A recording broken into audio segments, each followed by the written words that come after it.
आप देख रहे हैं इंडिया टाउन न्यूज, भारत की बात। जय जोहार, नमस्कार। आप देख रहे हैं इंडिया टाउन न्यूज और मैं हूं आपके साथ मर्सी। स्वागत है आपका हमारे खास बुलेटिन राजनांदगांव की खबरों में। चलिए बुलेटिन की शुरुआत करने से पहले एक नजर आज की हेडलाइंस पर। छुरिया में भाजपा सक्रिय सदस्य सम्मेलन हुआ संपन्न। नीलू शर्मा ने गिनाई सरकार की उपलब्धियां।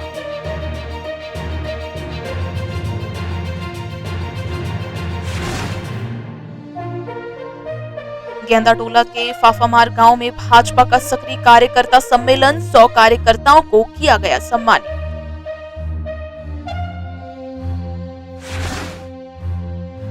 छुई खदान में सुशासन तिहार 2025 को जबरदस्त प्रतिसाद। अब तक 433 हुए आवेदन प्राप्त।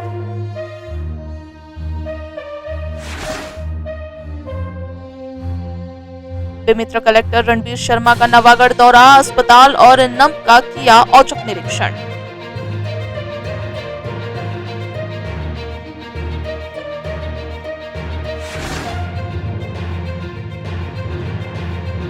वक्फ बिल के खिलाफ मुस्लिम समाज का आक्रोश। राजनांदगांव में कलेक्टर को सौंपा गया ज्ञापन।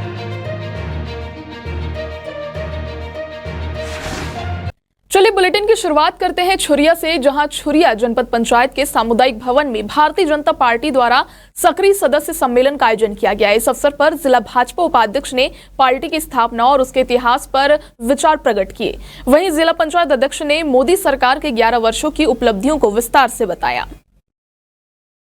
मुख्य वक्ता के रूप में पर्यटन मंडल अध्यक्ष नीलू शर्मा ने भाजपा की नवगति को रेखांकित करते हुए केंद्र और राज्य सरकार की योजनाओं को जनता के सामने रखा।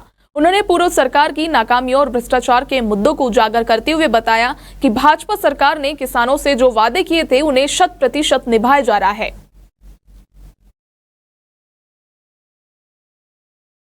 गेंदाटोला भाजपा मंडल अंतर्गत ग्राम फाफामार में भारतीय जनता पार्टी के सक्रिय सदस्य कार्यकर्ता सम्मेलन का आयोजन किया गया। कार्यक्रम का शुभारंभ भारत रत्न स्वर्गीय अटल बिहारी वाजपेयी के तैल चित्र पर पुष्प अर्पित कर किया गया।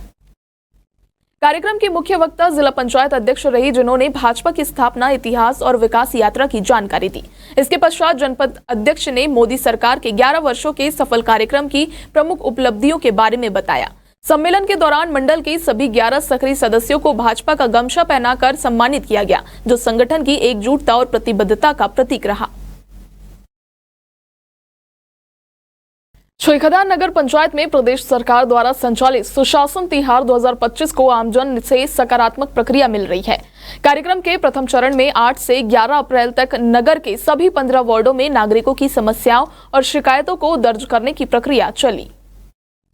हर वार्ड में समाधान पेटी स्थापित की गई है, जिससे लोग निसंकोच अपनी शिकायतें और सुझाव उसमें डाल सके। अंतिम दिन में अब तक 433 आवेदन प्राप्त हो चुके हैं, जिनमें अधिकतर आवेदन राजस्व से संबंधित रहे। मुख्य नगर पालिका अधिकारी ने जानकारी दी कि दूसरे चरण में 1 माह के भीतर इन आवेदनों का निराकरण सुनिश्चित किया जाएगा, जबकि तीसरे चरण में 5 मई से 31 मई तक समाधान शिविरों का आयोजन किया जाएगा, जिसमें आवेदकों को उनकी समस्याओं के निराकरण की जानकारी प्रदान की जाएगी और शासन की जन कल्याणकारी योजनाओं की जानकारी भी दी जाएगी। मन के ना 2 साल हो गए घर तोड़वा रहे हैं और 2 साल में हमारे घर ना आधा हवाए, कोई छज्जा लेवन है तो कोई ढलाई के बचे है। 2 किस्त ना हम ठेकेदार ला दे रहे हैं तो हमारे घरे च नहीं बनाते वहाँ। तो कभी शिकायत गए? हाँ, नगर पंचायत गया है तो रिपोर्ट कर दो कहा थे, तो हम तो रिपोर्ट नहीं करे हन, गरीब मन खे कह के तो हमारे घरे च नहीं बनाते। हमारे घर बना के देना चाहिए ठेकेदार। अभी का चीज का आवेदन दे रहे हैं? अभी का के आवेदन दे रहे हैं? हमन हाँ एक भूमि पैसा के महतारी योजना के ना हमार पट्टा भी नहीं मिले है। हाँ, पट्टा भी मिलना चाहिए हमारे मन के। लाइन नहीं है, नमाज घर नहीं है, पहली के नहीं, 15-20 साल के करीब हो गया, आवाज घर नहीं, झोपड़ी में रहते हैं हम लोग। पट्टा चाहिए घर बनाने के लिए और भूमिहीन वाले पैसा नहीं आ रहा है, वो आना चाहिए। खबर की कृषि मजदूर आदमी है, के लिए आना जरूरी है। क्या भूमिहीन मांग के भूमिहीन नहीं मिला है आवास। अच्छा, भूमिहीन हो हाँ। तो जो राशि जारी होता भूमिहीनों के लिए वो नहीं मिला है? नहीं मिला है। और क्या मांग है? आवास भी नहीं आया है। कब से? 5-6 साल हो गया, आवास भी नहीं आ रहा है। आवास छत्तीसगढ़ शासन द्वारा दिनांक 8 अप्रैल से 11 अप्रैल तक के पहले चरण में एवं 12 अप्रैल से 4 मई तक के दूसरे चरण में और 5 मई से लेकर के 31 मई तक के तीसरे चरण में 3 चरणों में सुशासन त्योहार के लिए त्योहार का आयोजन किया गया है। और अभी तक के हमारे यहाँ कुल 433 आवेदन प्राप्त हो गए हैं, जिसमें 408 आवेदन मांग का है और 25 आवेदन शिकायत से संबंधित आवेदन प्राप्त हुए हैं। कुल 433 आवेदन प्राप्त हुए हैं। इन आवेदनों का ऑनलाइन एंट्री अभी की जा रही है। 4 तारीख से लेकर के 12 अप्रैल से लेकर के 4 मई तक के इनका निराकरण किया जाएगा। निराकरण की सूचना गवर्नमेंट के जो ऑनलाइन जो प्रथा है मैसेज के द्वारा या जिस भी माध्यम से इसकी सूचना मतलब ये इसमें उनके मोबाइल में भी दी जाएगी। साथ ही शिविर लगा करके जैसा भी कैंप लगा हुआ है आवेदन लेने के लिए, उसी प्रकार से कैंप लगा करके उनको शासन के सभी योजनाओं के संबंध में और उनके आवेदन के निराकरण के संबंध में अगर राशन कार्ड का मांग है तो उनको राशन कार्ड वितरित किया जाएगा। अगर वो जो और किसी प्रकार का आवेदन दिया है तो उसके आवेदन के संबंध में जो क्या उचित कार्रवाई की गई है, क्या उनका निराकरण किया गया, उसके संबंध में उनको समुचित जानकारी दी जाए। बेमेतरा कलेक्टर रणवीर शर्मा ने नवागढ़ के दौरे के दौरान ब्लॉक स्तरीय समीक्षा बैठक आयोजित की, जहां उन्होंने राज्य सरकार की सुशासन तिहार योजना के संबंध में अधिकारियों को महत्वपूर्ण दिशा निर्देश दिए। बैठक के बाद कलेक्टर ने नवागढ़ स्थित सामुदायिक स्वास्थ्य केंद्र का औचक निरीक्षण किया, जहां उन्होंने सर्पदंश से पीड़ित महिला से मुलाकात की। इसके बाद कलेक्टर ने नगर पंचायत नवागढ़ का निरीक्षण भी किया, जहां उन्हें गंदगी और अव्यवस्था का सामना करना पड़ा। कलेक्टर ने तत्काल अधिकारियों को फटकार लगाते हुए साफ सफाई और व्यवस्था को दुरुस्त करने के निर्देश दिए। इस दौरान उन्होंने नगर पंचायत में स्वच्छता और प्रभावी प्रशासन की आवश्यकता पर भी बल दिया। जैसा कि आपको पता है, अभी सुशासन तिहार 2025 हम लोग मना रहे हैं।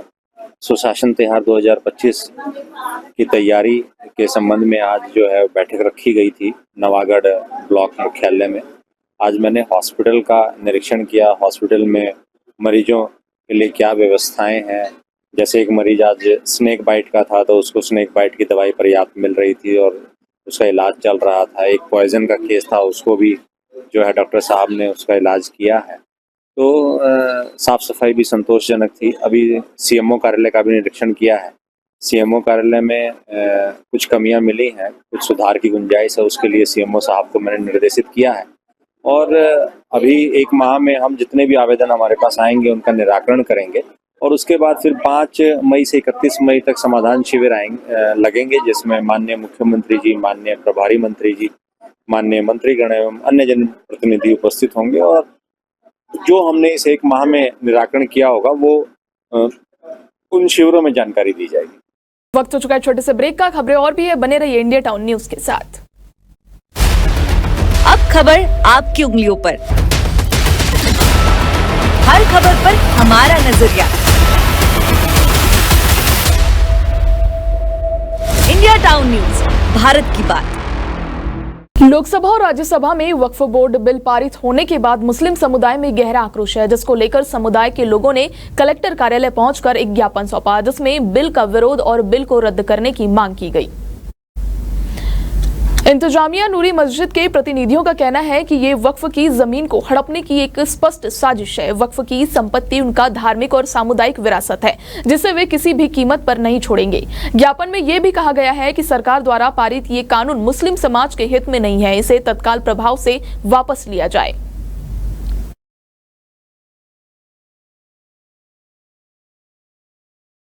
हाँ सर, इसको अभी हम लोग ये पूरा हाई कोर्ट जहाँ तक जब हो सकता है हाई कोर्ट और सुप्रीम कोर्ट और मुसलमानों के हित में जो काम करना करेंगे। इसके जो बिल आया है इसके विरोध में हमको जहाँ तक जाना है जाएंगे हम उसके लिए। और ये मेरे को इसमें तकलीफ पूरे मुसलमानों को तकलीफ है कि बिल आया सिर्फ मुसलमानों के लिए क्यों आया। और भी समाज में जैसे क्रिश्चियन लोग को ले लो, आपके सिख लोग को ले लो, को हिंदू भाइयों को ले लो, उनके भी दान जमीन को दान किया गया है, उनमें बिल क्यों नहीं आया। सिर्फ मुसलमानों के लिए बिल क्यों आया। ये हमारे बाप दादाओं की ज़मीन है, ना कि गवर्नमेंट की। ये हमारे जो पूर्वज हैं वो अपने उसके लिए दान बहुत किए हैं, समाज के लिए, समाज के बेहतरी के लिए, समाज के लोगों के लिए अल्लाह के नाम पे दान की हुई ज़मीन है, ना कि गवर्नमेंट की दी हुई।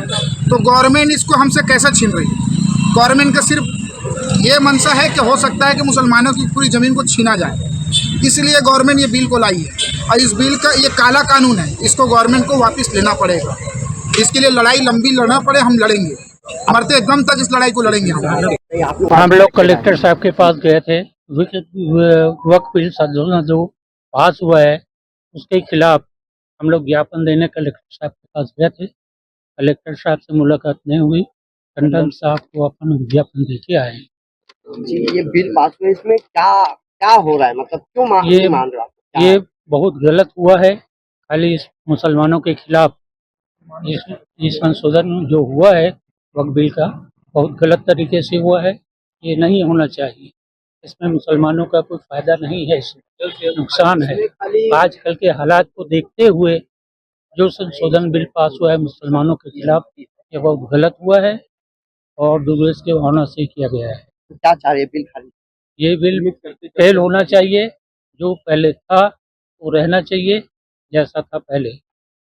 चलिए बुलेटिन की शुरुआत करते हैं छुरिया से, जहां छुरिया जनपद पंचायत के सामुदायिक भवन में भारतीय जनता पार्टी द्वारा सक्रिय सदस्य सम्मेलन का आयोजन किया गया। इस अवसर पर जिला भाजपा उपाध्यक्ष ने पार्टी की स्थापना और उसके इतिहास पर विचार प्रकट किए। वहीं जिला पंचायत अध्यक्ष ने मोदी सरकार के 11 वर्षों की उपलब्धियों को विस्तार से बताया।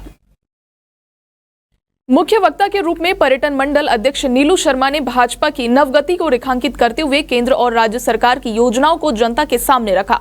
उन्होंने पूर्व सरकार की नाकामियों और भ्रष्टाचार के मुद्दों को उजागर करते हुए बताया कि भाजपा सरकार ने किसानों से जो वादे किए थे उन्हें 100% निभाया जा रहा है। खैरागढ़ जिले के लगभग 210 सचिव 18 मार्च से अनिश्चितकालीन हड़ताल पर है। उनकी एक सूत्रीय मांग शासकीकरण को लेकर आंदोलन लगातार तेज होता जा रहा है।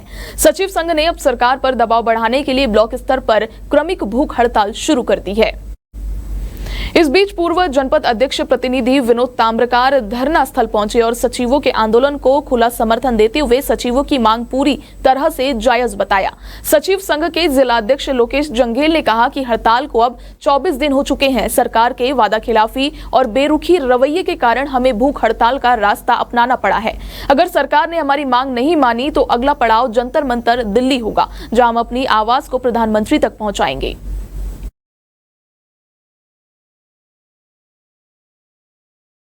आज के हमारे खास बुलेटिन में फिलहाल इतना ही। अब मुझे दीजिए इजाजत और आप देखते रहिए इंडिया टाउन न्यूज, भारत की बात।